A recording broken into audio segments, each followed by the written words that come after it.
రాసిన పత్రిక, పౌలు రాసిన పత్రికలలో ఎఫెసీ, కొలొస్సీ, ప్రత్యేకంగా ఈ రెండు పత్రికలు కూడా సంఘ పత్రికలు అంటారు. చర్చ్ ఎపిసోడ్స్ అంటారు. అంటే సంఘాన్ని గురించి ఎక్కువగా నొక్కి చెప్పబడిన ఈ యొక్క పత్రికలు. ఈ పత్రికల నుంచి దేవుని చిత్తం ఏంటి, వ్యక్తిగతంగా సంఘంలో నా భాగం ఏంటి, నా పరిచర్య ఏంటి, నా స్థానం ఏంటి, ఏ విధంగా ఇతరులతో కలిసి నేను దేవునిని మహిమపరచాలి. ఎందుకంటే మన శీర్షికగా ఎఫెసీయులకు రాసిన పత్రిక 3:21 వచనములో శక్తిగల దేవునికి క్రీస్తు యేసు మూలముగా సంఘములు తరతరములు సదాకాలము మహిమ కలుగునుగా. సంఘం అనేది తరతరాలు నిలిచి ఉండే ఒక వాస్తవిక.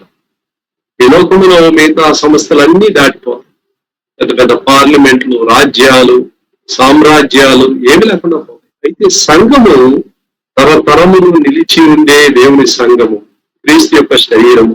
ఆ యొక్క శరీరములో మనల్ని పాలిభాగస్తులుగా చేయడం ద్వారా దేవుడు మనకి ఒక స్థిరత్వము, అదే సమయంలో మనము నిలకడగా నిత్యత్వానికి ఉండటానికి ఇచ్చిన కృపను బట్టి దేవుణ్ణి మనం ఆరాధించాలి. There is a permanence and an eternity. మరి మొదటి వచ్చే వాళ్ళ కొన్ని విషయాలు మనం చూస్తూ వచ్చాం.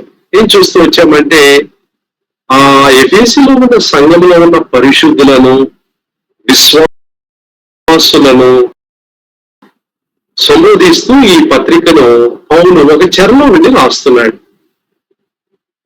ఆయన ఎలాగైతే అక్కడున్న విశ్వాసులు పరిశుద్ధులు, విశ్వాసులు అని సంపాదించాడో అదే రెండు మాటలు నీకు నాకు కూడా అన్వయించుకోవచ్చు. ప్రభువైన యేసుక్రీస్తులో విశ్వసించిన మనల్ని దేవుడు విశ్వాసులుగా, ఆయన మనకు ఉచితంగా ఇచ్చిన పరిశుద్ధతను బట్టి మనల్ని పరిశుద్ధులుగా ఆయన మనల్ని భావిస్తూ మనకు మాట్లాడుతున్నాడు. తర్వాత ఏం చూస్తున్నామంటే, వారికి ఉన్న చిరునామా, అడ్రస్. లోకరీత్యా చూస్తే వాళ్ళు ఎఫెసస్ లో ఉన్నారు. అయితే ఆత్మీయంగా చూస్తే వారు ప్రభువైన యేసు క్రీస్తునందు ఉన్నారు, ఇన్ క్రైస్ట్. వీరికి కృప సమాధానము కలుగును గాక అని చెప్పిన తర్వాత 3వ వచనం నుంచి 14వ వచనం వరకు చూసినట్లయితే త్రియేక దేవుడు ఈ విశ్వాసుల యొక్క జీవితంలో, పరిశుద్ధుల జీవితంలో ఏం చేశాడు అనే విషయాన్ని మనం చూడబోతున్నాం. ఈ ముగ్గురు వ్యక్తిత్వాలు అంటే దేవుడు ఒక్కడే, ఆ దేవుడు ఏకంగా ఉన్న ఆ యొక్క దేవుని యొక్క వ్యక్తిత్వంలో ఉన్న ఈ యొక్క ముగ్గురు కూడా ఏ విధంగా మన జీవితంలో వారు పనిచేశారు, మన జీవితాన్ని రూపాంతరం చెందించడానికి దేవుడు తీసుకున్న చర్యలేంటి, ఈ విషయాలు చక్కగా రాయబడి ఉన్నాయి. ఇది మనం ఎరగాల్సిన సత్యాలు. ఎందుకంటే ప్రభు మనల్ని ఏ విధంగా రూపుదిద్దాడు, యేసు ప్రభువుని ఎలాగ మనల్ని ఉంచాడు, మనము ఆయన దృష్టిలో ఏమై ఉన్నాము అనేదాన్ని మనం అర్థం చేసుకున్నప్పుడు మన హృదయంలో ఆనందము, స్తుతి, తర్వాత కృతజ్ఞత ఎంతో నింపబడి దేవుని మనం ఆరాధించగలుగుతాం. మన యొక్క వ్యక్తిత్వం యొక్క ప్రాముఖ్యత, ప్రభు మనకు ఒక గుర్తింపు ఇచ్చాడు, ఐడెంటిటీ ఇచ్చాడు. ఈ లోకంలో మనుషులకు గుర్తింపు వారి యొక్క ధనమును బట్టి, వారికి ఉన్న సామూహికంగా ఉన్న ఆ యొక్క అంతస్తును బట్టి, లేకపోతే వారికి ఉన్న ఆస్తిని బట్టి పలు విధాలుగా వారిని వారి యొక్క లెక్కను, వారి యొక్క విలువను కడుతూ ఉంటారు. అయితే ప్రభువైన యేసుక్రీస్తులో దేవుడు మనల్ని ఉంచిన కారణాన్ని బట్టి మనకి ఎలాంటి ఈవులు ఇచ్చాడు, మనకి ఎలాంటి ఆధిక్యతలు ఇచ్చాడు, మనం క్రీస్తు నుండి ఏమై ఉన్నాము, ఈ క్రొత్త ప్రదేశంలో క్రీస్తు అనే భూమిలో ఉన్న కారణాన్ని బట్టి మనకు దేవుడు ఇచ్చిన ఆ యొక్క భాగ్యములు ఏవి అనే విషయాలు బహు చక్కగా 3వ వచనం నుంచి 14వ వచనం వరకు పౌలు మనకు రాస్తున్నాడు. ప్రభు మనకు ఈ యొక్క భాగమును అర్థం చేసుకోవడానికి ప్రభు సహాయం చేయను గాక. ప్రార్థన చేద్దాం. ప్రేమ కలిగిన ప్రభువా, ఎఫెసులో ఉన్న పరిశుద్ధులతో, విశ్వాసులతో మాట్లాడిన మీరు అదే పరిశుద్ధాత్మ దేవుడు ఈ లేఖనము ద్వారా ఈ శతాబ్దంలో జీవిస్తున్న మాతో కూడా మీరు మాట్లాడుతున్నారు. ప్రభువైన యేసు క్రీస్తులో ఉన్న మేము దేవుని దృష్టిలో ఏమై ఉన్నామో అని గుర్తించడానికి మీరు మాకు ఇచ్చుచున్న ఈ గొప్ప కృపను బట్టి వందనాలు, స్తుతులు చెల్లిస్తూ ఉంటున్నాం. మీ వాక్యమును ఓ తండ్రి విషదంగా అర్థం చేసుకోవటానికి మాకందరికీ సహాయం చేసి క్రీస్తు యేసులో ఉన్న ఆధిక్యతలు గుర్తించి ఓ తండ్రి, మేము ఆ ఉన్నత పిలుపుకు తగినట్లుగా జీవించినట్లు సహాయం చేయమని యేసు ప్రభు నామములో వేడుకుంటున్నాము తండ్రి, ఆమేన్. 3వ వచనం. మన ప్రభు అయిన యేసుక్రీస్తు యొక్క తండ్రి యగు దేవుడు స్తుతింపబడును గాక. ఎందుకు ఆయన్ని స్తుతించాలి? ఆయన క్రీస్తునందు పరలోక విషయములలో ఆత్మ సంబంధమైన ప్రతి ఆశీర్వాదమును మనకు అనుగ్రహించెను. ఇక్కడ చూడండి, క్రీస్తునందు, క్రీస్తును, ఆయన యందు అనే పదజాలం ఈ పత్రిక అంతట్లో 27 సార్లు వస్తుంది. అంటే పౌలు యొక్క గొప్ప ఎంఫసిస్, ఆయన నొక్కి చెప్పే విషయం ఏంటంటే, మీ స్థానం యేసు ప్రభువులో మీ స్థానం ఎలాగుంది, మీరు ఏ స్థలంలో ఉంచబడ్డారు అనేదాన్ని ఎప్పుడు మనం గుర్తించుకోవాలి. కాబట్టి యేసు ప్రభువులో ఉన్న మన జీవితంలో ఆయన ఏం చేశాడంట, యేసు క్రీస్తులో ఉన్న ఆ యొక్క స్థాయిని బట్టి, మై పొజిషన్, మన స్థానమును బట్టి పరలోక విషయములలో ఆత్మ సంబంధమైన ప్రతి ఆశీర్వాదమును మనకు అనుగ్రహించెను. అనుగ్రహించును కాదు, అనుగ్రహించును అంటే అది భవిష్యత్తులో జరగబోయే ఒక సత్యం. అయితే ఇక్కడ ఏమనుంది, పాస్ట్ టెన్స్ లో ఉంది. హీ హ్యాత్ బ్లెస్డ్ us అంటే అనుగ్రహించెను, ఆశీర్వదించి ముగించెను. కాబట్టి క్రీస్తు యేసులో రక్షింపబడిన విశ్వాసి అయిన మీరు, నేను కూడా ఆశీర్వదించబడిన వారం. వీఆర్ అ బ్లెస్సెడ్ పీపుల్. ఎన్ని ఆశీర్వాదాలతో ఆశీర్వదించాడు? ఈ వాక్యానుసారంగా చూస్తే ప్రతి ఆశీర్వాదం, ఎవ్రీ బ్లెస్సింగ్. అంటే ఏ కొదువ కూడా మన జీవితంలో కొరత కూడా లేకుండా ప్రతి విధమైన ఆశీర్వాదమును ఆయన ఇచ్చాడు. అంటే ఎక్కడిచ్చాడు? పరలోక విషయములలో, పరలోక సంబంధమైన విషయములలో, ఇన్ ద హెవెన్లీ డొమైన్. అంటే అర్థం ఏంటి? నాతో కలిసి కొన్ని విషయాలు మీరు జాగ్రత్తగా ఆలోచించాలి. ప్రభువైన యేసుక్రీస్తును మనం అంగీకరించినప్పుడు, మన సురక్షితునిగా అంగీకరించినప్పుడు, మారుమనసు పొందినప్పుడు, పాపాలు ఒప్పుకున్నప్పుడు, యేసు ప్రభు యొక్క రక్తమే నా శరణము, ఆయన రక్తము మాత్రమే నన్ను కడిగి పవిత్రపరచునని ఆయన మనం విశ్వసించినప్పుడు, దేవుడు మన జీవితంలో ఆయన చోటు చేసిన, లేకపోతే మన జీవితంలో తీసుకొని వచ్చిన మార్పులు ఏంటి, చేంజెస్. యేసు ప్రభు యొక్క మరణాన్ని గురించి మనం ఆలోచించేటప్పుడు రెండు విధాలుగా మనం ఆలోచించాలి. ఒక వశం ఏంటంటే సబ్స్టిట్యూషన్. ఆయన నాకు బదులుగా, నా స్థానములో ప్రత్యామ్నాయముగా నా కొరకు ఆయన చనిపోయి తిరిగి లేచాడు. నా కొరకు పాపముగా చేయబడి, పాపమెరుగని ఆయన నా కొరకు పాపముగా దేవుడు చేశాడు. 2 కొరింథీ 5:21. నా కొరకు శాపగ్రాహి అయి, గలతీ 3:13లో మనం అది చూస్తున్నాం. నా కొరకు ఆయన తను తాను రిక్తునిగా చేసుకున్నాడు. ఫిలిప్పీ 2వ అధ్యాయంలో దాన్ని మనం చదువుతున్నాం. నా కొరకు, నా నిమిత్తము. ఇది ఒక సత్యం. రెండో సత్యం ఏంటంటే, యేసు ప్రభు ఏనాడైతే సిలువలో చనిపోయాడో ఆ యొక్క దినంలో దేవుడు తన మరణములో నన్ను ఐక్యపరుచుకున్నాడు. ఐడెంటిఫికేషన్. అంటే మీరు అనొచ్చు, నేను మొన్నే కదా పుట్టాను, 30, 40, 50 ఏళ్ళు, లేకపోతే 10 ఏళ్ళు, ఈ యొక్క ఇటీవలే కదా నేను పుట్టాను. యేసు ప్రభు ఈ లోకానికి వచ్చి చనిపోయి తిరిగి లేచి ఆరోహణమై 2000 సంవత్సరాల కన్నా ఎక్కువ అయిపోయింది కదా. లాజికల్ గా ఆలోచన చేసినప్పుడు ఇది మనకు అసాధ్యంగా కనబడుతుంది. అయితే ఆత్మీయంగా చూసినప్పుడు దేవుడు మనల్ని ముందే ఎరిగిన కారణాన్ని బట్టి ఈనాడు మనం రక్షణ పొందిన మనల్ని ఏం చేస్తున్నాడంటే, ఆ యేసు ప్రభు యొక్క మరణం యొక్క సుగుణములో మనల్ని ఐక్యపరుస్తున్నాడు. రోమీయులకు రాసిన పత్రిక 6వ అధ్యాయాన్ని మీరు చూసినట్లయితే, ఆ అధ్యాయంలో ఈ ఆయనతో కూడా ఏకీభవించబడిన ఈ సత్యాన్ని మనం చాలా తేటగా చూస్తున్నాం. చూడండి, రోమ 6వ అధ్యాయంలో ఏమని చూస్తున్నాము? 6:6లో మనం ఇక్కడ పాపులకు దాసులు కాకుండా పాప శరీరము నిరర్ధక మగునట్టు మన ప్రాచీన స్వభావం ఆయనతో కూడా సిలువ వేయబడి ఉంది. ఆయనతో కూడా క్రూసిఫైడ్ విత్ హిమ్. అటు తర్వాత వచ్చే ఆ యొక్క మాటలు మనం చూసినట్లయితే, ఆయనతో కూడా మృతి పొందిన మనము. చూడండి, మనము క్రీస్తుతో కూడా చనిపోయిన, క్రీస్తుతో కూడా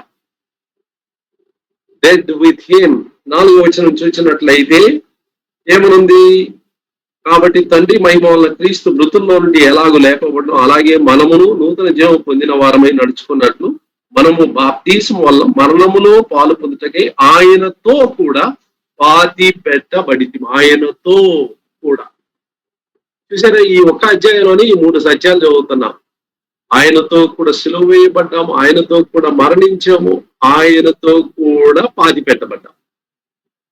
ఎఫెసీ 2:5 నుంచి మనం చదివినట్లయితే ఆయనతో కూడా మనం లేపబడి, ఆయనతో కూడా ఆరోహణమై. తర్వాత ఏం చూస్తున్నామంటే ఎఫెసీయులకు రాసిన పత్రిక 2వ అధ్యాయము 7వ వచనములో మనం చూసినట్లయితే క్రీస్తు యేసునందు మనల్ని ఆయనతో కూడా లేపి పరలోకమందు ఆయనతో కూడా కూర్చుండబెట్టను. ఆయనతో ఆయనతో ఆయనతో అనే పదజాలం చూడండి. ఇది ఐడెంటిఫికేషన్, ఆయనతో కూడా ఏకీభవించిన ఒక అనుభవము. ఇది ఆత్మీయ సత్యము. మానసికంగా మన యొక్క సొంత జ్ఞానాన్ని బట్టి అర్థం చేసుకోవటానికి వీలు కాని ఒక ఆత్మీయ మర్మం అది. But nevertheless it is true because God declares it. ప్రభు తానే స్వయంగా చెప్పిన కారణాన్ని బట్టి ఇది సత్యమని మనం పూర్ణ హృదయంతో అంగీకరించి దేవుని యందు ఆనందిస్తూ ఉంటున్నాం. ఇప్పుడు నా స్థానం ఎలాగుంది, ఎక్కడున్నాను నేను? 2 విధాలుగా చెప్పచ్చు. శారీరకంగా ఈ లోకంలో ఉన్నాను. మీరు డాలస్ లో ఉన్నాను, నేను హైదరాబాద్ లో ఉన్నాను. ఇది శారీరకంగా నా చిరునామా, నాకున్న స్థాయి. బట్ స్పిరిచువలీ, ఆత్మీయంగా యేసు ప్రభువుతో కూడా నేను ఉన్నాను. అది 7వ వచనంలో చూస్తున్నాము. ఆయనతో కూడా కూర్చుండబెట్టెను. Once again past tense. కూర్చుండబెట్టును కాదు, కూర్చుండబెట్టును అంటే మనకు అర్థం అవుతుంది. ఈ లోకంలో నా జీవిత యాత్ర అంతా ముగించిన తర్వాత ఆయన కొరకు నేను జీవించి నమ్మకంగా ఉండి చనిపోయి తర్వాత నేను పునరుద్ధానుడై ఆయనతో కూడా కూర్చుంటానంటే మనకు అర్థం అవుతుంది. ఎందుకంటే మన లాజికల్ గా దాన్ని స్టెప్ బై స్టెప్ అనలైజ్ చేసి చెప్పగలుగుతాం. అది దేవుని వాక్యం అలా చెప్పలేదు. దేవుని వాక్యం ఏం చెప్తుందంటే ఆయనతో కూడా కూర్చుండబెట్టెను. అప్పుడు ఆత్మీయంగా దేవుని యొక్క వాక్యాన్ని ఆధారం చేసుకొని ఎఫెసీ 2:7 ఆధారం చేసుకొని మనము పూర్ణ హృదయంతో చెప్పగలిగిన ఒక వాస్తవం ఏమిటంటే, నేను శారీరకంగా ఇక్కడ కూర్చొని ఉన్నాను కానీ ఆత్మీయంగా నా స్థానం ప్రభువైన యేసుతో కూడా నేను కూర్చొని ఉన్నాను. కాబట్టి ఈ లోకంలో నేను శారీరకంగా ఉన్నాను. ఎందుకున్నాను? ఒక ప్రాజెక్ట్ మీద ఉన్నాను. నన్ను రక్షించిన ప్రభు ఈ లోకంలో నన్ను పంపించి ఈ లోకంలో నన్ను ఉంచి ఆయన చిత్తాన్ని నెరవేర్చడానికి, ఆయన పని జరిగించడానికి నన్ను ఈ లోకంలో ఆయన ఉంచి వెళ్ళి ఉన్నాడు. స్వదేశం ఇది నాది కాదు. నా స్వదేశం ఒక రోజు నేను వెళ్ళిపోతాను. నా సొంత గృహానికి వెళ్ళిపోతాను. నా స్థానం అక్కడ ఉంది. నేను యేసు ప్రభుతో కూర్చొని ఉన్నాను. ఈ లోకములో ఆయన ఇచ్చిన పని నెరవేర్చుటకై నేను ఈ లోకానికి వచ్చాను. కాబట్టి ఈ యొక్క సత్యాన్ని మనం లోతుగా గ్రహించాలి. ఆ యొక్క స్థానములో యేసు ప్రభువు నందు, యేసు ప్రభువుతో మనం ఉన్న కారణాన్ని బట్టి ప్రతి ఆశీర్వాదమును దేవుడు మనకు అనుగ్రహించెను. We are blessed with all spiritual blessings. ఎంత గొప్ప ధన్యతో మనం చూస్తున్నామండి. యేసు ప్రభువులో మనకున్న ధన్యతను మనం చూస్తున్నాం. చూడండి, ఇక్కడ 2వ పేతురు 1వ అధ్యాయం 3వ వచనంలో పేతురు భక్తుడు కూడా ఈ సత్యాన్ని మనకు చాలా చక్కగా వివరించి చెప్తున్నాడు. 1వ అధ్యాయము 3వ వచనంలో మనం చూసినట్లయితే, తన మహిమను బట్టి గుణాతిశయమును బట్టి మనల్ని పిలిచిన వాని గూర్చిన అనుభవ జ్ఞానము మూలముగా ఆయన దైవ శక్తి జీవమునకును భక్తికిని కావలసినవన్నిటినీ మనకు దయచేయుచున్నందున, జీవమునకును తర్వాత ఏమని చూస్తున్నాము, భక్తికిని కావలసినవన్నిటినీ మనకు దయచేయుచున్నందున. ఇంగ్లీష్ లో కేజీబీలో ఎలా ఉందంటే హ్యాత్ గివెన్, పాస్ట్ టెన్స్ లో ఉంది. లైఫ్ అండ్ గాడ్లీనెస్ అంటే ఈ లోకానికి సంబంధించి, నా యొక్క భక్తికి సంబంధించి, నా ఆత్మీయ జీవితానికి సంబంధించి, నా శారీరక జీవితానికి సంబంధించి నా అక్కర్లన్నిటిని కూడా ఆయన తీర్చుచున్నాడు, తీర్చి ఉన్నాడు అని ఇక్కడ ఈ వాక్యంలో మనం చూస్తున్నాం. కొలస్సీయులకు రాసిన పత్రిక 2వ అధ్యాయంలో 9వ వచనంలో యేసు ప్రభువులో ఉన్న పరిపూర్ణత గురించి చదువుతున్నాం. ఏలైనగా దేవత్వము యొక్క సర్వ పరిపూర్ణత శరీరముగా క్రీస్తునందు నివసించుచున్నది. ఇప్పుడు 10వ వచనం చూడండి, చాలా ప్రాముఖ్యమైన వచనం. మరియు ఆయన యందు మీరును సంపూర్ణులై ఉన్నారు. ఆయన సమస్త ప్రధానులకు అధికారులకు శిరస్సయ్యున్న సమస్త అధికారములకు ప్రధానులకు అధికారిగా ఉన్న యేసు ప్రభువు నందు నేనున్న కారణాన్ని బట్టి, మీరున్న కారణాన్ని బట్టి మనము ఆయన యందు సంపూర్ణులమై ఉన్నాం. ఇంగ్లీష్ లో వీఆర్ కంప్లీట్ ఇన్ హిమ్. ఆయన యందు నేను సంపూర్ణునిగా ఉన్నాను. ఇది మన జీవితంలో ఎంతో గొప్ప ధైర్యాన్ని, బలాన్ని మన యొక్క పరిస్థితుల్లో, మన యొక్క ఎదుర్కొనే సమస్యల్లో, ఈ పాండమిక్ టైమ్స్ లో, అన్ని పరిస్థితుల్లో కూడా ప్రభువా నాయన ఎఫెసీ 1:3 ప్రకారము, 2 పేతురు 1:3 ప్రకారం, తులసి 2:9-10 ప్రకారం నా జీవితంలో యేసు క్రీస్తునందు నన్ను ఉంచిన కారణమును బట్టి నేను సంపూర్ణునిగా ఉన్నాను. I'm complete. నన్ను ప్రతి విషయంలో మీరు ఆశీర్వదించి ఉన్నారు అనే సత్యాన్ని మనం గుర్తిస్తూ ఉంటున్నాం. ఇక ముందుకు మనం వెళ్ళినట్లయితే ఇంకా అనేక విషయాలు మనం చూస్తున్నాం. 4-6 ఒక సెంటెన్స్ గా ఉంది. ఎట్లనగా తన ప్రియుని యందు, చూడండి, క్రీస్తునందు, యేసునందు, ప్రియుని యందు ఈ పదజాలం, తాను ఉచితముగా మనకు అనుగ్రహించిన తన కృపా మహిమకు కీర్తి కలుగునట్లు తన చిత్త ప్రకారమైన దయా సంకల్పము చొప్పున యేసుక్రీస్తు ద్వారా తనకు కుమారులుగా స్వీకరించుటకై మనలను ముందుగా తన కోసము నిర్ణయించుకొని మనము తన ఎదుట పరిశుద్ధులమును నిర్దోషులమై ఉండవలనని జగత్తు పునాది వేయబడక మునిపే ప్రేమ చేత ఆయన క్రీస్తులో మనల్ని ఏర్పరచుకొనెను. పౌలు ఎప్పుడు కూడా రాసేటప్పుడు తాను ఎంత ఆనందభరితుడై అయిపోతున్నాడంటే సింపుల్ సెంటెన్సెస్ ఎప్పుడు రాయడం. అన్ని చోట్ల కూడా మనం కాంప్లెక్స్ సెంటెన్స్ చూస్తూ ఉంటాం.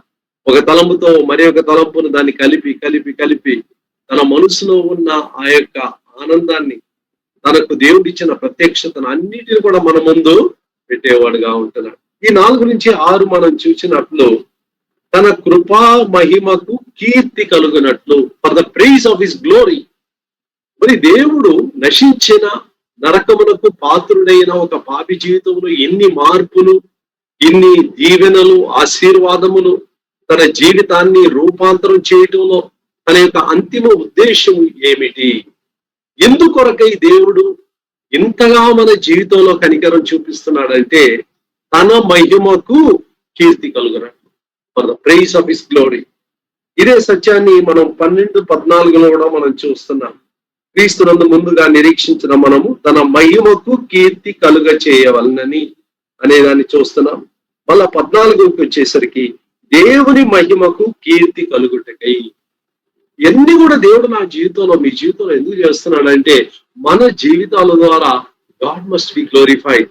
దేవుడు మహిమపరచబడాలి.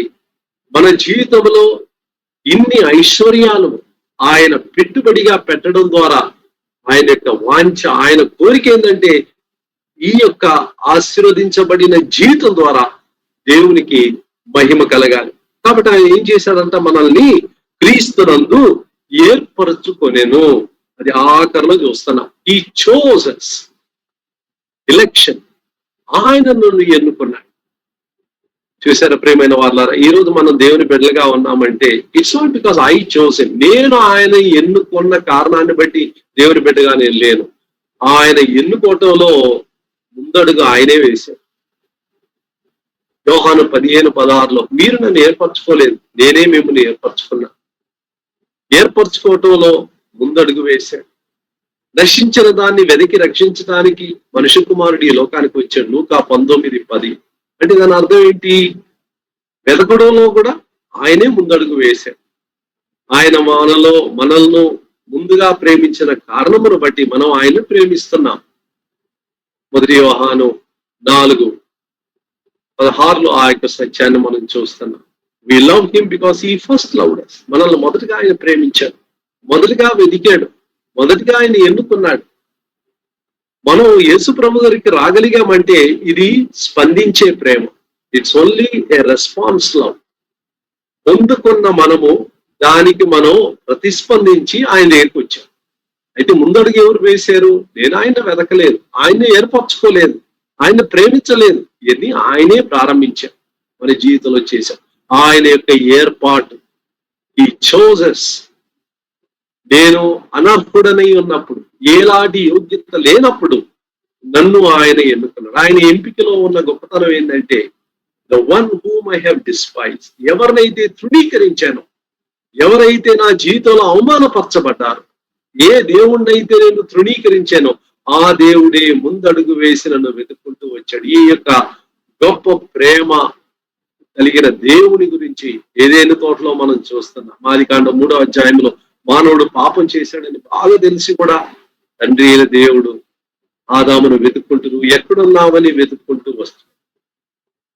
తాను అవిధేయుడై తాను చేయవద్దని చెప్పిన ఆ పండును తాను తిన్న విషయము దేవునికి బాగా తెలుసు, అయినప్పటికీ తను వెతుక్కుంటూ వచ్చాడు. కాబట్టి ప్రియమైన వాళ్ళారా, ఆయన మనల్ని ముందుగా ఏర్పరచుకొనెను అనే విషయాన్ని మనం ఏర్పాటు అన్నప్పుడు దెర్ ఈస్ అ మోటివ్. ఏదైనా మనం ఒక స్థలాన్ని కానీ, ఒక ఉద్యోగాన్ని కానీ, ఒక వ్యక్తిని కానీ ఏదైనా మనం ఎన్నుకోవటం, ఏర్పరచుకోవటం అంటే మన మనసులో ఏదో ఒక ఉద్దేశాలు కలిగి ఉండి ప్రత్యేకంగా ఒక దాన్ని మనం ఎన్నుకుంటూ ఉంటాం. మరి ఇది ఎందుకొరకే ఎన్నుకున్నాడంట? 2 కారణాల కొరకు. చూడండి, చాలా తేటగా ఈ యొక్క 2 కారణాలు కూడా ఇక్కడ ఉన్నాయి. మధ్యలో ఉంది చూడండి, మనము తన ఎదుట పరిశుద్ధులమును నిర్దోషులుమై ఉండవలనని జగత్తు పునాది వేయబడక మునిపే ప్రేమ చేత ఆయన క్రీస్తు మనలను ఏర్పరచుకొనెను. మనం ఎలా ఉండాలంట? పరిశుద్ధులముగా ఉండాలా, నిర్దోషులముగా ఉండాలా. ఈ యొక్క కారణం చేత ఆయన మనల్ని ఏర్పరచుకున్నాడు. He chose me to be holy. నేను మలినముతో నిండి ఉన్న, దుర్మార్గముతో నిండి ఉన్న, పాపంతో నిండి ఉన్న ఈ లోకములో నేను పరిశుద్ధంగా జీవించాలి. It is swimming against the current, ఎదురీత వేసేలా. ఈ లోకమంతా ఒకవైపు వెళ్తూ ఉంటే పాపమును ప్రేమించి, పాపమును జీవించి, వాళ్ళు పాపమును నీరుగా త్రాగుచున్న ఈ యొక్క సమాజంలో నా యొక్క జీవిత శైలి భిన్నంగా ఉంటుంది. I want to be holy. ప్రభు కొరకు పరిశుద్ధంగా ఉండాలి, ప్రభు కొరకు నీతిగా నేను జీవించాలి. ఇందుకొరకే దేవుడు మనల్ని ఏర్పరచుకొనెను అనే విషయాన్ని మనం చూస్తున్నాం. ఇంకొక చిన్న మాట కూడా దాంట్లో ముందు చూస్తున్నాము. ఆ మధ్య భాగంలో ఉంది చూడండి, మనలను ముందుగా తన కోసము నిర్ణయించుకొని. ముందు నిర్ణయము, ఇంగ్లీష్ లో ప్రీ డెస్టినేషన్ అని చూస్తారు. ప్రీ డెస్టినేషన్ అంటే గమ్యస్థానాన్ని ముందుగానే ఎంచుకోవడం. మీరు ఒక ఊరికి వెళ్ళాలంటే ఇంట్లో నుంచి బయలుదేరేటప్పుడే ఆ గమ్యస్థానాన్ని మీరు ఫిక్స్ చేసుకుంటారు మైండ్ లో. ఆ గమ్యస్థానాన్ని ఫిక్స్ చేసుకొని దానికి తగినట్లుగా మీ ప్రయాణం, మీ యాత్ర ప్రారంభిస్తారు. కావలసిన వస్తువులు, సౌకర్యాలు, ప్రయాణాలు అన్ని సర్దుబాటు చేసుకొని ఆ గమ్యస్థానానికి ఎలాగన్నా వెళ్ళి చేరుకోవాలి. దేవుడు మన కొరకై ఒక గమ్యస్థానాన్ని ఆయన ముందుగానే తన మనసులో ఉంచుకున్నాడు. దేవుడు నన్ను ఇంతగా ప్రేమించి నన్ను ఎన్నుకోవటంలో ఆయన యొక్క ముందు నిర్ణయం ఏంటి? ఆయన ఎందుకొరకై నన్ను ఇలా చేశాడు? రోమీయులకు రాసిన పత్రికలో ఒక చక్కని సత్యాన్ని పౌలు 8వ అధ్యాయంలో చెప్తున్నాడు. రోమీయులకు రాసిన పత్రిక 8వ అధ్యాయము 29, 30 ఈ 2 వచనాల్లో చూస్తున్నాం. దేవుని ప్రేమించే వారికి 28 నుంచి చదువుతున్నాం. అనగా ఆయన సంకల్పం చొప్పున పిలువబడిన వారికి మేలు కలుగుటకై సమస్తమును సమకూడి జరుగుతున్నవి అని ఎరుగుదాం. చక్కని వాగ్దానం. మరి సమస్తము దేని కొరకై సమకూడి జరుగుతుంది? ఇప్పుడు చూడండి 29, 30. ఎందుకనగా తన కుమారుడు అనేక సహోదరులలో జ్యేష్ఠుడగునట్లు దేవుడు ఎవరిని ముందెరిగనో, ఫోర్ నాలెడ్జ్, వారు తన కుమారునితో సారూప్యము కలవారగుటకు ముందు నిర్ణయించను. ఇదే ముందు నిర్ణయించుట అనే మాటను ఎఫెసీ 1వ అధ్యాయంలో మనం చదువుతున్నాం. So this is pre destination. Four knowledge, pre destination. ఆయన ముందుగా ఎరిగను, ముందుగా నిర్ణయించాను. మనల్ని ముందుగానే ఎరిగాడంట, ముందుగానే నిర్ణయించాడంట. మనం మొన్న ముట్టాం. అయితే ప్రభు జగత్తు పునాది వేయబడక మునిపే ఆయన మనసులో, ఆయన దృష్టిలో మనం ఉన్నాం. This is too much for us. ఇది మనకు, మన గ్రాహ్యానికి అందని ఒక సత్యం. జగత్తి పునాది వేయబడక మునుపే క్రీస్తులో మనలను ఏర్పరచుకొనెను. ఆయన అప్పుడు ఏర్పరచుకున్న కారణాన్ని బట్టి మనల్ని ముందెరిగిన కారణాన్ని బట్టి ముందు నిర్ణయించాడు. మన డెస్టినేషన్ ముందుగానే ఆయన నిర్ణయించుకున్నాడు. ఈ యొక్క డెస్టినేషన్ ని మనసులో పెట్టుకొని, ముందు నిర్ణయాన్ని మనసులో పెట్టుకొని 3 విషయాలు చేశాడు మన జీవితంలో. ఏమేం చేశాడు చూడండి. 30వ వచనం, ఎవరిని ముందుగా నిర్ణయించానో వారిని పిలిచాను. The calling of God. మన జీవితంలో యేసు ప్రభువు దగ్గరికి రావడానికి కారణం ఏంటి? ఆయన పిలుపు. ప్రయాసపడి భారం మోయించున్న సమస్త ప్రజలారా నా ఎదుట రండి.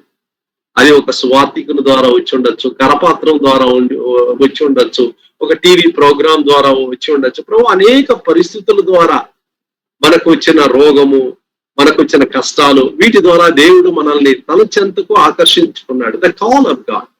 ఈ పిలిచి రెండోది ఏం చేశాడంట? 30వ వచనంలో చూస్తున్నాము. ఎవరిని పిలిచాడు? నీతిమంతులుగా చేశాడు. ఈ మేడ్ దెమ్ రైచియస్, జస్టిఫికేషన్. ఈ జస్టిఫైడ్ దెమ్, నీతిమంతులుగా తీర్చాడు. ఎవరినైతే నీతిమంతులుగా తీర్చాడో వారిని మహిమపరచను. ఈ గ్లోరిఫైడ్ దెమ్. 5 ప్రాముఖ్యమైన సత్యాలు చెప్తున్నాడు. ముందెరుగుట, ముందు నిర్ణయించుట, పిలుచుట, నీతిమంతులుగా తీర్చుట, తర్వాత మహిమపరచుట. క్రైస్తవ జీవితాన్ని ఈ 5 మాటల్లో చెప్పచ్చు, క్లుప్తంగా చెప్పచ్చు. క్రైస్తవ జీవితం అంటే ఏంటండి? దేవుడు నన్ను ముందు ఎరిగి, ఆయన ముందు నిర్ణయం మనసులో ఉంచుకొని ఒకరోజు నన్ను పిలిచాడు. పిలిచిన నన్ను నీతిమంతుడిగా చేశాడు. నీతిమంతుడిగా చేసిన నన్ను ఒక దినం మహిమపరచబోతున్నాడు. ఇది ఒక క్రైస్తవుని యొక్క ఒక జీవితాన్ని క్లుప్తంగా మనం చెప్పగలుగుతాం. మరి ఇంత ఎందుకు చేశాడు? తన కుమారునితో సారూప్యము గలవారగుటకు, to be confirm to the image of his son. ఎఫెసీ 1వ అధ్యాయంలో దేనిని నొక్కి చెప్తున్నాడు? మనం ఆయన దృష్టిలో పరిశుద్ధులముగా, నిర్దోషులముగా, ప్రేమలో ఆయన ముందు ఉండటానికి దేవుడు మనల్ని ముందుగా ఏర్పరచుకున్నాడు. రోమీలకు రాసిన పత్రికలో దేన్ని నొక్కి చెప్తున్నాడంటే తన కుమారుని సారూప్యములోనికి మార్చబడతాను, to be confirm to the image of his son. ఆయన కుమారుడు ఎలాగైతే ఈ లోకములో తన తండ్రిని మహింపరచడానికి ఎలాంటి గుణగణాలు కలిగి, లక్షణాలు కలిగి ఆయన జీవించాడో, ఆ యొక్క క్యారెక్టర్ మీరు నేను రిఫ్లెక్ట్ చేయాలి, రేడియేట్ చేయాలి, మన జీవితం ద్వారా ఇతరులకు కనపరచాలి అనే కార్యాన్ని ఇక్కడ మనం చక్కగా ఈ యొక్క మాటల్లో మనం చూస్తున్నాం. కాబట్టి మనల్ని ఏం చేశాడంట? తన కుమారుని యందు ఆయన మనల్ని స్వీకరించాడు. ఈ accepted us in his son. మనల్ని దేవుడు స్వీకరించడానికి మనలో ఎలాంటి మేలు లేదు, ఎలాంటి యోగ్యత లేదు, నో మెరిట్. దీన్ని కృప అనే మాటను మనం వాడుతూ ఉంటాం. కృప అంటే అన్డిసర్వింగ్ మర్సీ, అన్మెరిటెడ్ ఫేవర్. ఎలాంటి యోగ్యత లేని, ఎలాంటి అర్హత లేని ఒక వ్యక్తిని దేవుడు పిలుస్తున్నాడు అంటే దానికి కారణం ఒక్కటే, కృప. నిష్కారణంగా, ఇట్ హస్ నో రీజన్. దానికి కారణాలు లేవు. మానవుడి దేవుడు ప్రేమించడానికి చాలా కారణాలు ఉన్నాయి. ఆయన మన జీవితంలో చూపిన ప్రేమ, మన కొరకై ఆయన యొక్క శిలువ త్యాగం, చాలా విషయాలు మనం చెప్పుకుంటూ వెళ్ళొచ్చు. నేను దేవుని ప్రేమించడానికి, అయితే దేవుడు నన్ను ప్రేమించడానికి కారణాలు ఏంటంటే దేర్ ఆర్ నో రీజన్స్. ఒక కారణం లేదు. సత్యం చెప్పాలంటే నన్ను ప్రేమించకుండా ఉండటానికి, ద్వేషించటానికి, నన్ను శిక్షించటానికి కారణాలు చాలా ఉన్నాయి. ప్రభు తన కృపను మన ఎడల ఆయన బయలుపరిచాడు. ఇప్పుడు 7వ వచనం చూద్దాం. దేవుని కృప మహదైశ్వర్యమును బట్టి ఆ ప్రియుని యందు ఆయన రక్తం వల్ల మనకు విమోచనము, అనగా తన అపరాధములను క్షమాపణ మనకు కలిగి ఉన్నది. విమోచన, రిడమ్షన్ అనే మాట ఇక్కడ పౌలు వాడుతున్నాడు. విమోచన అంటే అర్థం ఏంటి? అది మూల భాషలో 3 అర్థాలు కలిపిన ఒక మాటని విమోచన అని తెలుగులో మనం చూస్తున్నాం. రిడమ్షన్ అనే మాట అంటే ఈ 3 అర్థాలు ఏంటి? 3 అర్థాలు. ఒక అర్థం ఏంటంటే క్రైమ్, చెల్లించుట. అందుకని ఇదే మాటను, గ్రీకు పదాన్ని రెవల్యూషన్ ప్రకటన 5:9 వాడినప్పుడు కొని అనే మాట ఉంటుంది. బాట్. ఈ యొక్క మాట అంటే విమోచనం అంటే కొనుట. నన్ను కొన్నాడు, చంతలో నుంచి నన్ను కొన్నాడు. పాపమునకు, అపవాదికి, శత్రువుకు, సాతానుకు బానిసగా ఉన్న నన్ను ఆయన కొనుక్కున్నాడు. ఆ యొక్క సంతలో నుంచి నన్ను విడిపించాడు, బయటికి తీసుకొని వచ్చాడు. ఆ సంఖ్యలు విడిపించాడు. ఆయన్ని నన్ను కొనడానికి ఒక క్రయం చెల్లించాడు. ఈ పెయిడ్ ప్రైస్ ఫర్ మీ. అందుకనే 1 కొరింథీ 6వ అధ్యాయము 20వ వచనంలో మీరు క్రయము చెల్లించి మిమ్మల్ని దేవుడు కొన్నాడు. క్రయము చేత కొనబడినవా. ఈ bought you with the price. 6:19-20లో మనం చదువుతున్నాం. ప్రభు మనకు క్రయం ఇచ్చి ఆయన మనల్ని కొన్నాడు.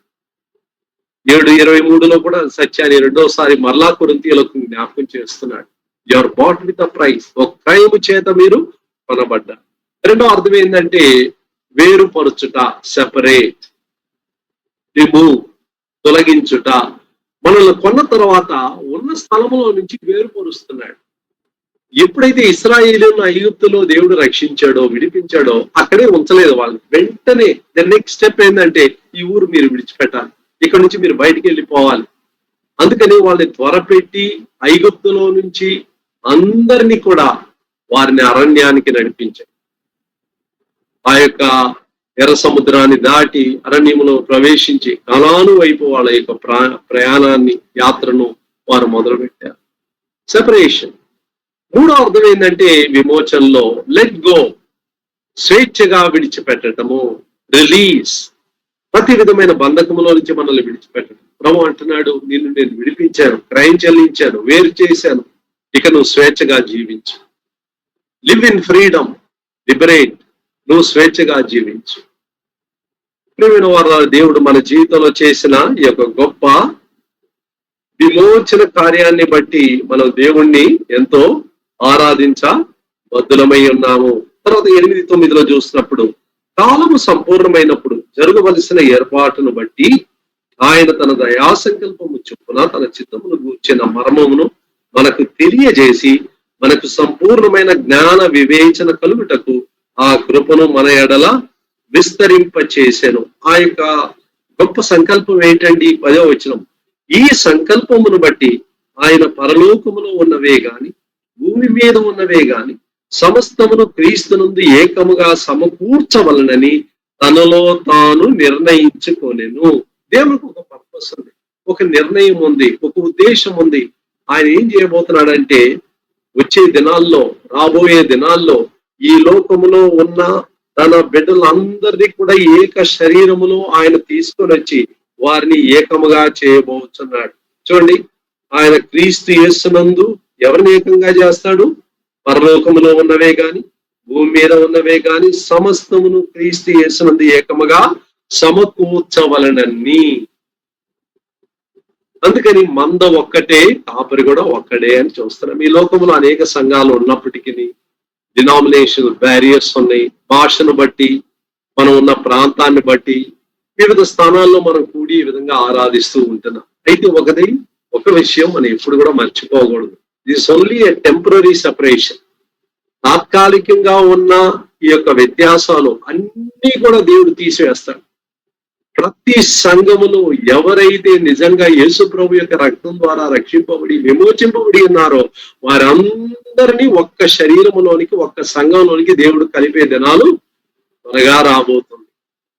కాబట్టి మన జీవితంలో ఎలాంటి మన సంఘమును గురించిన అతిశయం గాని, ఇతరులను ఒక విధంగా చిన్న చూసేది కానీ మనం ఎప్పుడు కూడా చేయకూడదు. ఎందుకంటే ప్రభు ఎవరినైతే రక్షించాడో వారినందరినీ ఏక శరీరులుగా ప్రభు మనం చూస్తున్నాడు. కాబట్టి మన యొక్క భారం ఏంటంటే, ప్రభు మా స్థానిక సంఘములో మాత్రమే కాదు, మీ యొక్క నామాన్ని స్మరించుచున్న ప్రతి సంఘములో ఉన్న దేవుని బిడ్డలను మీరు దీవించాలి ప్రభు. ఆ సంఘములో మీ ప్రత్యక్షతను మీరు దయచేయాలి. అనేకులు సంఘములో చేర్చబడాలి. ప్రతి జాతిలో, వంశములో, ప్రతి భాషలో ఉన్నవారు రక్షణ పొంది ప్రభువునందుకు రావాలి ప్రభు. మేము వాళ్ళ భాషలు మాట్లాడలేక ఉన్నాం, పర్వాలేదు. వారి ప్రాంతాలకు వెళ్ళలేకున్నాం, పర్వాలేదు. అయితే మా ప్రార్థనలు వారున్న ప్రాంతాలకి వెళ్ళి వారు కూడా ప్రభు మీ యందు స్థిరపరచబడాలి. ప్రియమైన వాళ్ళారా, మీ దేశంలో ఉన్న వారు అనేక మంది ఈ దేశానికి రాకపోయినప్పటికీ అక్కడ ఉండే స్వజనులు ఈ దేశం కొరకు ఎంతో భారంతో ప్రార్థన చేస్తున్నారు. ఇక్కడ అనేకులు రక్షణ పొందాలని ప్రార్థన చేస్తున్నారు. ఇక్కడున్న వారు ఆ దేశాల కొరకు ప్రార్థన చేస్తున్నారు.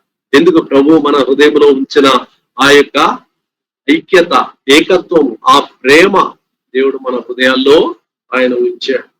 తర్వాత చూసినట్లయితే మనం ఏం చూస్తున్నామంటే మరియు క్రీస్తునందు ముందుగా నిరీక్షించిన మనము తన మహిమకు కీర్తి కలుగ చేయవలనని దేవుడు తన చిత్త ప్రకారమైన సంకల్పమును బట్టి మనలను ముందుగా నిర్ణయించి ఆయన యందు స్వాస్థ్యముగా ఏర్పరచెను. ఇక్కడ స్వాస్థ్యముగా ఏర్పరచెను అనే దానికి కింద ఫుట్ నోట్ లో ఏముందంటే మనకొక స్వాస్థ్యము ఏర్పరచెను. He has given us an inheritance. దేవుడు మనకు ఇప్పుడు దేవుడు దయచేసిన ఈ గొప్ప ఐశ్వర్యం కాకుండా గొప్ప ఐశ్వర్యాన్ని మన కొరకు ఆయన ఉంచి ఉన్నాడు అనే విషయాన్ని చూస్తున్నాం. ఆయన తన చిత్తానుసారముగా చేసిన నిర్ణయం చొప్పున సమస్త కార్యములను జరిగించుచున్నాడు. ఇది సార్వభౌమ ఆ యొక్క గుణాన్ని, దేవుని యొక్క శక్తిని, సావర్నిటీ ఆఫ్ గాడ్ ఇది మనకు తెలియజేస్తుంది. 13వ వచనం చూడండి. మీరును సత్యవాక్యమును అనగా మీ రక్షణ సువార్తను విని క్రీస్తునందు విశ్వాసం ఉంచి వాగ్దానము చేయబడిన ఆత్మచేత ముద్రింపబడితిరి, దేవుని మహిమకు కీర్తి కలుగుటకై ఆయన సంపాదించుకున్న ప్రజలకు విమోచనము కలుగు నిమిత్తము ఈ ఆత్మ మన స్వాస్థ్యమునకు సంచకరువుగా ఉన్నాడు. చూసారా, ఇక ఈ 13-14 వచనాల్లో పరిశుద్ధ ఆత్మ దేవుడు మన జీవితంలో ఏం చేశాడు దీంతో కంక్లూడ్ చేస్తున్నాడు. తండ్రి అయిన దేవుడు ఏం చేశాడు? మనల్ని ఏర్పరచుకున్నాడు, కుమారుని యందు మనల్ని స్వీకరించాడు. కాబట్టి ఆయన మన కొరకై ఒక ముందు నిర్ణయం చేసుకున్నాడు. మరి కుమారుడు ఏం చేశాడు? తన స్వరక్తం ఇచ్చి ఆ రక్తము యొక్క విలువ చేత మనల్ని కొనుక్కున్నాడు, విమోచించాడు, మనల్ని ఐశ్వర్యవంతులుగా చేశాడు. మరి ఇక్కడ పరిశుద్ధాత్మ దేవుడు ఏం చేస్తున్నాడంటే, ఏనాడైతే సత్య సువార్తను విని ఆయన నేను విశ్వసించానో వెంటనే ఆయన పరిశుద్ధాత్మ చేత నన్ను ముద్రించి ఉన్నాడు. I'm sealed by the holy spirit of God. ఇదే సత్యాన్ని ఎఫెసీ 4:30 కూడా మనం చూస్తున్నాం. దేవుని పరిశుద్ధాత్మను దుఃఖపరచుకుడి, విమోచన దినము వరకు ఆయన యందు మీరు ముద్రింపబడి ఉన్నారు. ముద్రింపబడి ఉన్నామంటే అర్థం ఏంటి? ఆ పరిశుద్ధాత్మ చేత ఒక భద్రతలోనికి మనం తేబడి ఉన్నాం. ముద్ర అనేది భద్రతకు గుర్తుగా ఉంది. ఎందుకంటే ఎఫెసీ ఒక రేవు పట్టణం, ఇట్స్ అ హార్బర్ సిటీ. అక్కడ ఈ కలప వ్యాపారం చాలా కామన్ గా ఉంటూ ఉంటుంది. ఈ వ్యాపారస్తులు ఆ కలప కొనడానికి వస్తారన్నమాట. ఆ కలప కొనడానికి వచ్చినప్పుడు వాళ్ళు ఏం చేస్తారంటే వేలం పాడతారు. వేలం పాడినప్పుడు వాళ్ళు ఏం చేస్తారంటే ఎవరన్నా హైయెస్ట్ బిడ్డర్, ఎవరైతే ఎక్కువ డబ్బు ఒక దాని కొరకు ఇస్తారో ఏ లాగ్ ఆఫ్ వుడ్ వాళ్ళు కొనుక్కుంటామని వాళ్ళు ఎప్పుడైతే ఆ వేలం పాటలో జయిస్తారో వాళ్ళు ఏం చేస్తారంటే ఒక చిన్న డౌన్ పేమెంట్, ఒక అడ్వాన్స్ అమౌంట్ ఇస్తారు. అడ్వాన్స్ అమౌంట్ ఇచ్చిన వెంటనే ఈ యొక్క కొనుక్కునే వ్యక్తి తన దగ్గర ఒక సీల్ ఉంటుంది. ఆ సీల్ ఏం చేస్తారంటే ఆ కలప మీద వేస్తారు. అంటే కొనుక్కునే వాళ్ళు వచ్చినప్పుడు మొట్టమొదటిగా వాళ్ళు ఏం చేస్తారంటే ఒక దానికి బేరం మాట్లాడక ముందు, వేలం పాడక మునుపు మొట్టమొదటిగా వాళ్ళు ఏం చూస్తారంటే is it sealed or not. Sealed అంటే ఎవరో ఒకరు కొనుక్కున్నారు, దీని కొరకు వేలం పాడి లాభం ఉంది. దేవుడు మన మీద ఒక ముద్ర వేసి ఉన్నాడు. అది మన కళ్ళ కనపడే ముద్ర కాదు. అయితే శత్రువు చూడగలుగుతున్నాడు, దేవుని దూతలు చూడగలుగుతున్నారు. మన జీవితంలో ఉన్న భద్రత, సెక్యూరిటీ ఎలాగుంది అంటే దేవుడు మన మీద పరిశుద్ధాత్మ యొక్క ముద్రను వేసి ఉన్నాడు. How we need to praise the lord. ప్రభువా, ఈ యొక్క ముద్రను నువ్వు నా మీద వేసి ఉన్నావు, నా భద్రత కొరకు వేసి ఉన్నావు. అంటే ఫినిష్డ్ ట్రాన్సాక్షన్. ఈ వ్యక్తిని నేను కొనుక్కున్నాను, ఈ వ్యక్తి ఇక మీదట నాకు సొంతమైనవాడు, నాకు సొంతమైనవాడు. పరిశుద్ధాత్మ మన జీవితంలో ఎప్పుడు వస్తున్నాడంటే ఏనాడైతే విశ్వాసం ఉంచి సువార్తను నమ్మి ఆయన అంగీకరించామో పరిశుద్ధాత్మ చేత మనము ముద్రించబడిన అనుభవంలోనికి వస్తున్నాం. కాబట్టి పౌలు ఈ 3-14 వరకు ఎన్ని విషయాలు మన ముందుంచి ఇది మీ యొక్క ఆధిక్యతలు, దీస్ ఆర్ యువర్ ప్రివిలేజెస్, ఇది మీ జన్మ హక్కులు. యేసు ప్రభువును మీరు అంగీకరించి ఆయన యందు విశ్వాసం ఉంచిన కారణమును బట్టి దేవుడు ఈలాంటి ఉద్దేశాలతో మిమ్మల్ని ఎన్నుకున్నాడు అనే వాస్తవాలు మన ముందుంచి మన హృదయాల్లో ఎంతో ఆనందముతోను కృతజ్ఞతతోను నింపడానికి ఆయన ప్రయత్నిస్తూ ఉంటున్నాడు. మన యొక్క స్థానాన్ని మనం ఎరగాలి.